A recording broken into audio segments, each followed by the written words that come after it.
Yun o, maitim na naman. Yan o, grabe na naman. Kita mo namang uulan ninyo. Yan ay area ng Pasig City. Yan. Lumalim na rin yung tubig niyan. Yan. Yung muntik na abutin yung bahay na yun, muntik na abutin. Yung lumawak na siya. Mayroon ng bumbero.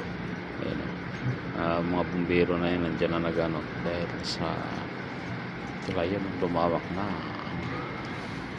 bahay yun kabaan ng ilog Pasig River. The Pasig River is full of blood.